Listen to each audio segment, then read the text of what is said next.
What's going on, everybody, and welcome back to the channel. My name is Nathan, and on this planet we send it. And what we're going to be getting today, well, we're going to be trying to figure out where the leak of this transmission fluid is coming from Ragnarok, my 06LJ. And I got two prime suspects. As a matter of fact, if you didn't see my transfer case rebuild kit, I'll go ahead and rebuild video. I'll put it right there. And I put that there because during the video, I got to the part where I was putting in the input shaft seal, and it didn't go as planned, as you'll see here. First off, what I want to show you is take a look at the lip on where the OEM seal was, and about how it's just slightly recessed past the lip there. Now let's go ahead and take a look at what I did in the video. So I feel like I may have went a little too far, but I'm not going to take it out because I would have to completely damage it. But I was originally trying just to go so that it was flush with here. A little bit more like this side, but I'm not going to bother it. I'm just going to leave it as it is. Try to get it maybe as even as possible, but yeah, it is what it is. I'm just going to leave it as it is, and shouldn't cause a problem. I hope not. So that's the one thing that I'm going to try to first invalidate, if that is actually what's happening or not. The other suspect is possibly the transmission output seal. But I went ahead and ordered those both. I'll be picking those up from AutoZone here in just a little bit. But I'm going to replace them both, hoping that fixes the issue, and then we'll be good to go. But the first thing to do is got to take all of that apart, and I'll briefly go and discuss what we got to do to take it apart to pull the transfer case out, and then I'll do that all off camera. All right, I got a plan in place. Risks are acceptable. Let's go ahead and send it. Definitely recommend giving yourself a full day, if not 2 days, to knock this out. It takes quite a bit to take the transfer case off. It takes about 2-3 hours just to take the transfer case off for about a 10-minute fix. So, and then you got to put it all back on. So obviously there's some people out there that probably do this on the regular, can do it a lot faster than me, but that's how long it took me. At least, and so the early indications that it was the input shaft seal was because I had the dripping here at the front of my transfer case and the rear of my transmission. I wasn't seeing it on any other part here. So that's in addition to what I remembered how I installed that seal in the video, this was leading me towards more evidence that it was that part. All right, so I got a lot of it off. I'm not quite yet to take the transmission off, but just wanted to kind of show that this is a weep hole designed to make sure that the fluid doesn't build up there in case either the output of the transmission seal is failing or the input of the transfer case seal is failing. And that weep hole is indicating that one of the two prime suspects is more than likely our culprit. So we'll go ahead and continue on, and we'll see what happens when we pull the transfer case off. So originally I thinking I was going to go ahead and replace both the seals, the transfer case and the transmission, but this is why I'm not going to. Here's the transfer case, and you can see the seal is definitely leaking from right here. That is definitely very obvious to me that this is at least one of the problems, but let me show you the transmission. Now when we look at the transmission, you can see where the fluid was coming out the weep hole, but look at the seal itself. That looks just so clean and perfect. I am definitely not going to touch that. We are only going to replace the transfer case seal. So I'm going to go ahead and pick up those parts, and then I'll see you back when it's time to replace the seal. So it's the next day, and always before I go getting ready to put something back together, I go ahead and clean up the bolts. As you can see, a good before and after picture on these.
All right, so doing a brief comparison to see if they're the same. They look to be exactly the same. It's going to fit on the same. So I'm going to go ahead and lube just the inner side here. I'll do this on and on the shaft.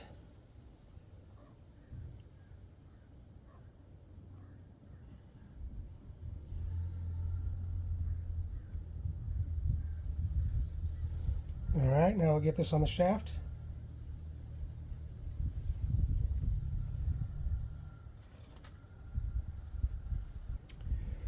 Okay, we'll go ahead and push this down till where it's somewhat flush. Now we're going to use the technique my cousin showed me.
All right, so I want you to pay attention to the lip here.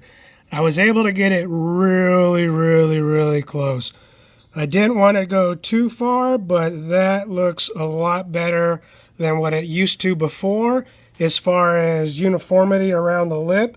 So I'm pretty happy with that. Unfortunately, this side was catching and not wanting to go in, so I couldn't use the tip my cousin showed me exactly, but it definitely helped get everything started. And then with doing some fine tuning with the punch, I was able to get it what appears to be just about as perfect as I think I can get it without the correct tool. So now that everything's together, the next step that I was doing just prior to putting the transfer case on was go ahead and I was putting on some lube around the seal on the transmission just to help maintain longevity. You know, the technique that I'm using here in order to get the transfer case back on, thank goodness I have a lifted Jeep so I can get under it and do this, is my bench press shimmy technique.